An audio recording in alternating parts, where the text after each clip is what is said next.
मेरे प्यारे देशवासियों, नमस्कार। कोरोना के खिलाफ देश आज फिर एक बहुत बड़ी लड़ाई लड़ रहा है। कुछ सप्ताह पहले तक स्थितियां संभली हुई थी और फिर ये कोरोना की दूसरी वेव तूफान बनकर आ गई। जो पीड़ा आपने सही है, जो पीड़ा आप सह रहे हैं, उसका मुझे पूरा एहसास है। जिन लोगों ने बीते दिनों में अपनों को खोया है, मैं सभी देशवासियों की तरफ से उनके प्रति संवेदनाएं व्यक्त करता हूं। परिवार के एक सदस्य के रूप में मैं आपके दुख में शामिल हूं। चुनौती बड़ी है, लेकिन हमें मिलकर अपने संकल्प, अपने हौसले और तैयारी के साथ इसको पार करना है। साथियों, अपनी बात को विस्तार देने से पहले मैं देश के सभी डॉक्टरों, मेडिकल स्टाफ, पैरामेडिकल स्टाफ, हमारे सभी सफाई कर्मचारी भाई बहन, हमारे एम्बुलेंस के ड्राइवर्स, हमारे सुरक्षा बल, पुलिसकर्मी, सभी की सराहना करूंगा। आपने कोरोना की पहली वेव में भी अपना जीवन दांव पर लगाकर लोगों को बचाया था।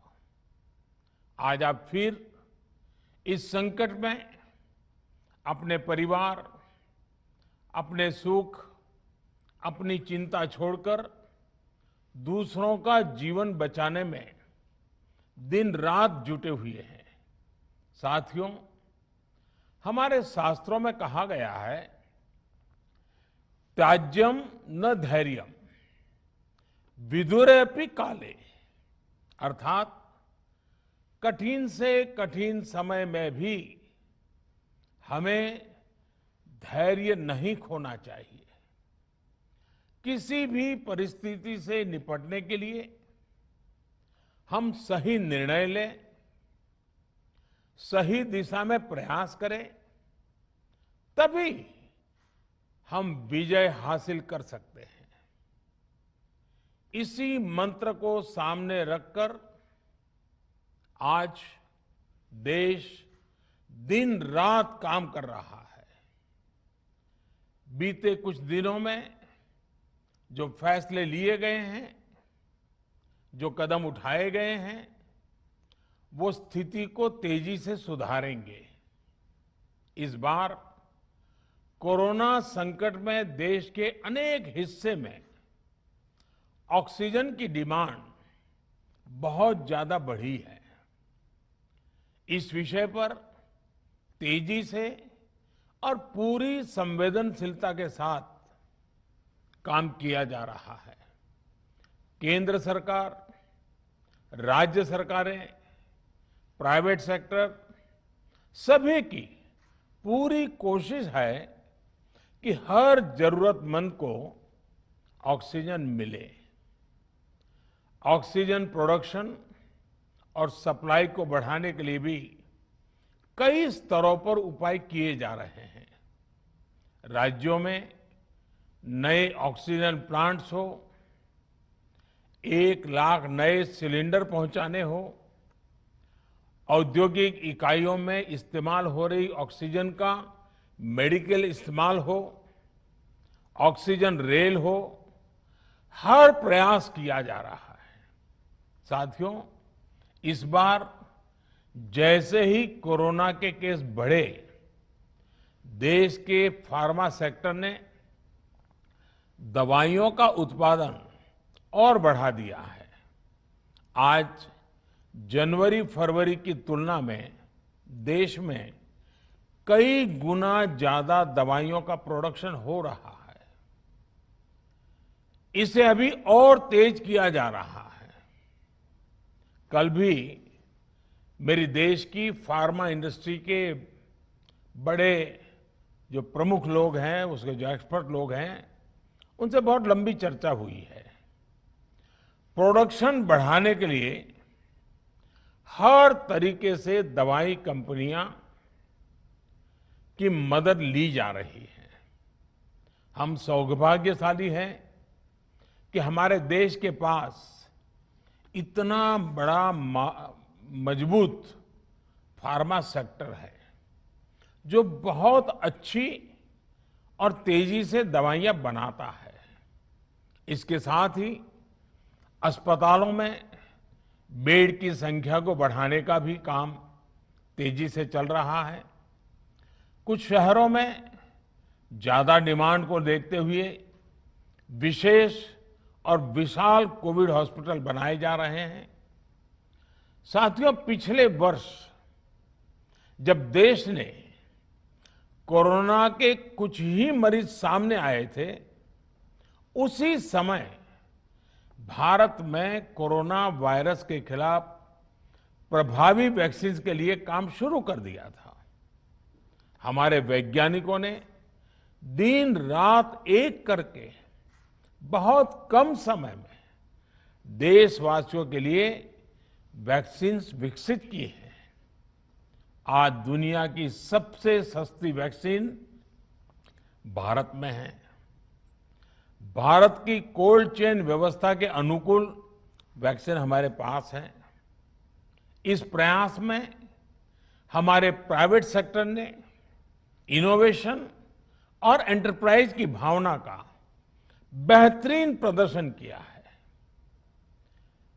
वैक्सीन्स की अप्रूवल्स और रेगुलेटरी प्रोसेसेस को फास्ट ट्रैक पर रखने के साथ ही सभी साइंटिफिक और रेगुलेटरी मदद को बढ़ाया गया है।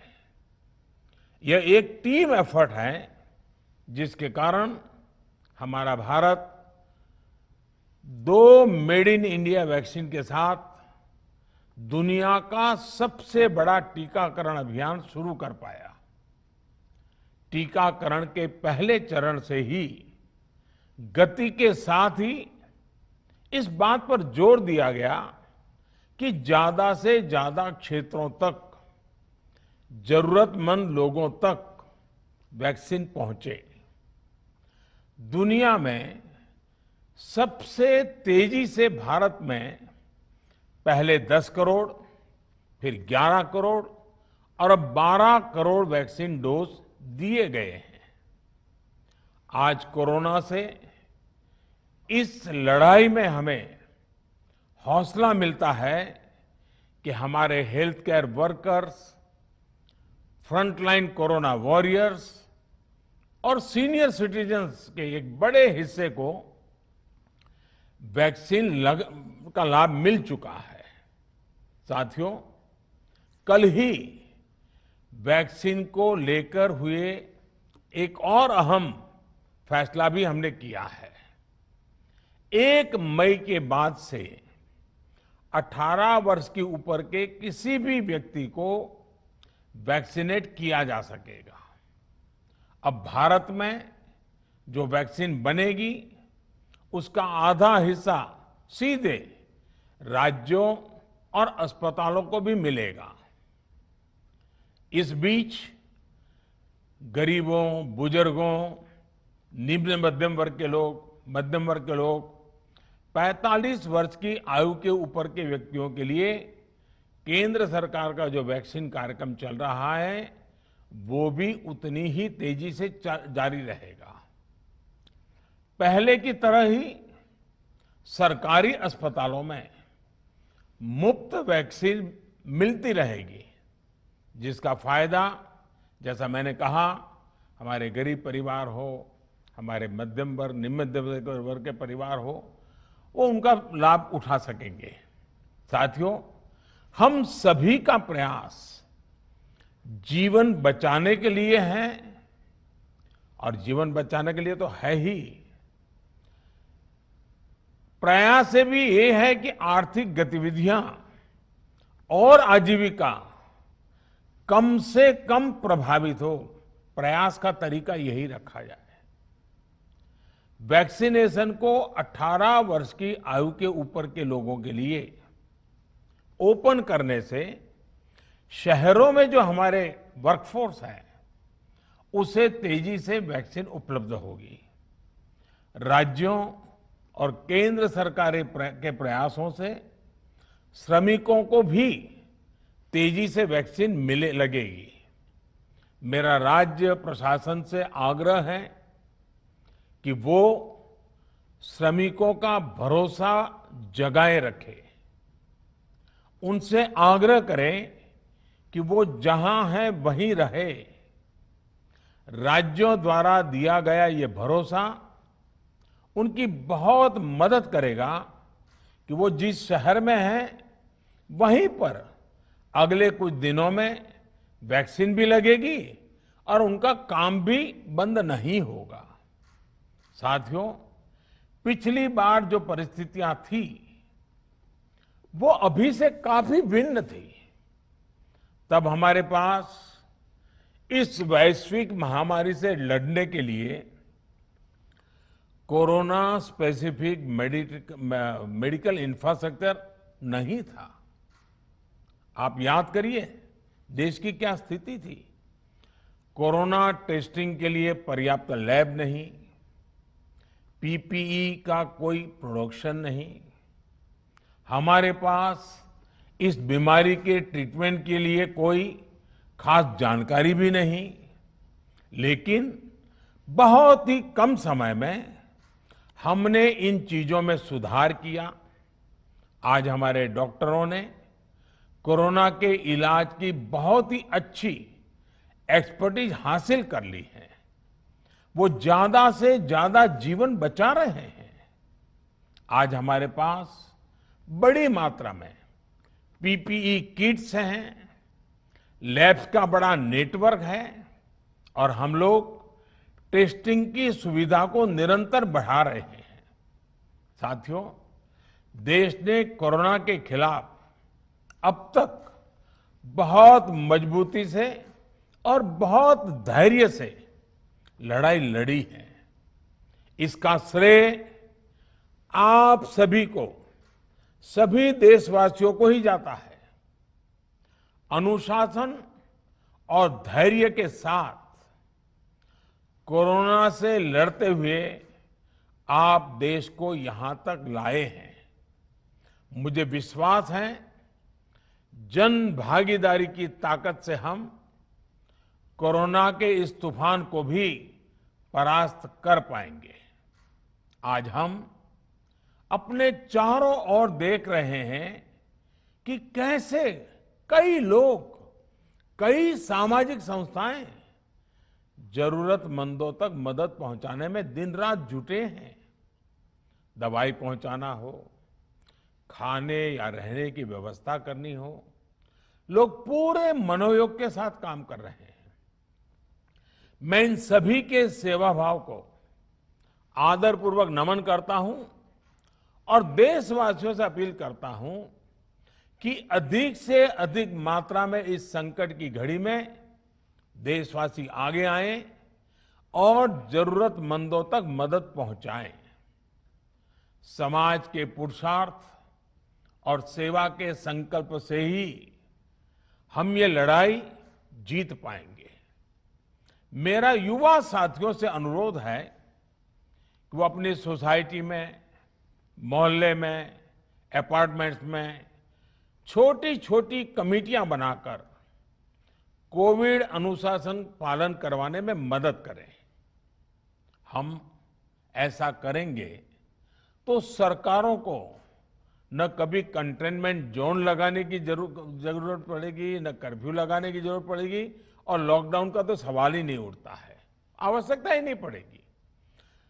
स्वच्छता अभियान के समय देश में जागरूकता फैलाने के लिए मेरे बाल मित्रों ने बहुत मदद की थी। छोटे छोटे बालक, 5वीं, 7वीं, 8वीं, 10वीं में पढ़ने वाले, उन्होंने घर के लोगों को समझाया था, मनाया था। उन्होंने बड़ों को भी स्वच्छता का संदेश दिया था। आज मैं फिर अपने बाल मित्रों से एक बात विशेष तौर पर कहना चाहता हूं। मेरे बाल मित्र, घर में ऐसा माहौल बनाइए कि बिना काम, बिना कारण घर के लोग घर से बाहर न निकले। आपकी जीत बहुत बड़ा परिणाम ला सकती है। प्रचार माध्यमों से भी मेरी प्रार्थना है कि ऐसे संकट की घड़ी में वो लोगों को सतर्क और जागरूक करने के लिए जो प्रयास कर रहे हैं उसे और बढ़ाएं।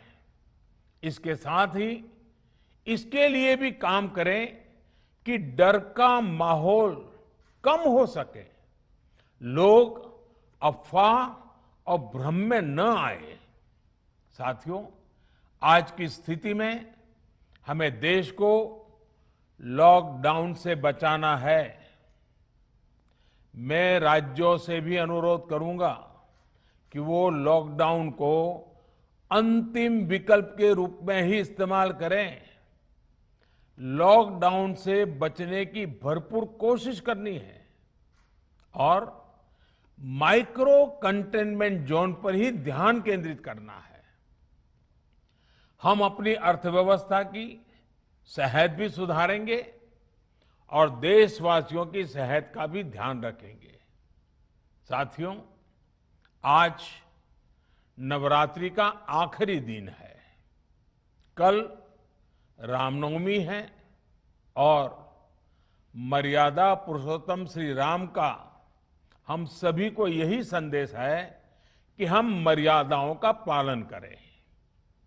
कोरोना के इस संकट काल में कोरोना के बचने के जो भी उपाय है, कृपया करके उनका पालन 100% करिए। दवाई भी, कड़ाई भी, इस मंत्र को कभी भी भूलना नहीं है। ये मंत्र जरूरी है, वैक्सीन के बाद भी जरूरी है। रमजान के पवित्र महीने का भी आज 7वां दिन है। रमजान हमें धैर्य, आत्मसंयम और अनुशासन की सीख देता है। कोरोना के खिलाफ जंग जीतने के लिए अनुशासन भी, उसकी भी उतनी ही जरूरत है। जब जरूरी हो तभी बाहर निकले। कोविड अनुशासन का पूरा पालन करें।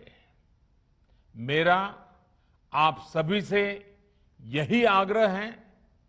मैं आपको फिर ये भरोसा देता हूं, आपके इस साहस, धैर्य और अनुशासन के साथ जुड़कर आज जो परिस्थितियां हैं उन्हें बदलने में देश कोई कोर कसर नहीं छोड़ेगा।